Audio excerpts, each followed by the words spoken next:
चंद्रयान की landing site Chandrayaan 2 जैसी ही है। इस बार भी लैंडिंग साइट चांद का दक्षिणी ध्रुव का इलाका ही है। चांद के दक्षिणी ध्रुवों के पास 70 डिग्री अक्षांश पर, लेकिन इस बार लैंडिंग साइट का दायरा बढ़ा दिया गया है। चंद्रयान 2 की landing site 500 metre into 500 metre थी, परंतु चंद्रयान 3 में landing site 4 kilometre into 2.5 kilometre है। चंद्रयान 2 को लगभग 4 साल पहले 22 जुलाई 2019 को चंद्रमा की ओर भेजा गया था, लेकिन यह चांद की सतह पर लैंडिंग करने में नाकाम रहा था। जब लैंडर चंद्रमा की सतह से सिर्फ 2 किलोमीटर दूर था, तब उसका संपर्क कंट्रोल रूम से टूट गया था। लेकिन इस बार विक्रम लैंडर में लेजर डोपलर वेलोसिटी मीटर और लैंडर हॉरिजॉन्टल वेलोसिटी कैमरा लगाया गया है। लेजर वेलोसिटी मीटर जमीन पर उतरते समय 3D लेजर फेंकता है। यह लेजर चांद की सतह से टकराकर वापस वेलोसिटी मीटर को ये बताती है कि जमीन कैसी है, ऊंची, नीची या फिर ऊबड़ खाबड़, और फिर इसके आधार पर ही वो लैंड करता है और लैंडिंग के लिए सही जगह का चुनाव करता है।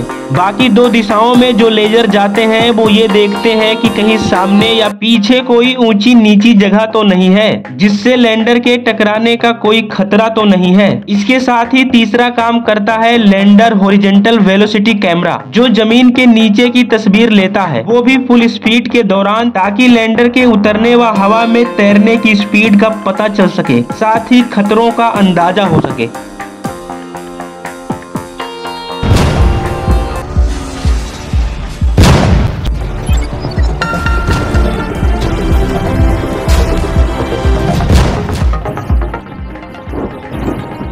भारत चांद की धरती पर अपना परचम लहराएगा, क्योंकि महज 25 किलोमीटर की दूरी पर चंद्रयान 3 चांद के चक्कर लगा रहा है। बताया जा रहा है कि विक्रम 23 अगस्त को 6:04 पर चांद की जमीन पर उतरेगा, जिससे रोवर प्रज्ञान निकलकर चांद से डेटा जमा करेगा। लेकिन क्या आप जानते हैं कि अगर विक्रम की सॉफ्ट लैंडिंग सफलतापूर्वक हो जाती है तो विक्रम और रोवर का काम सिर्फ 1 दिन का ही होगा।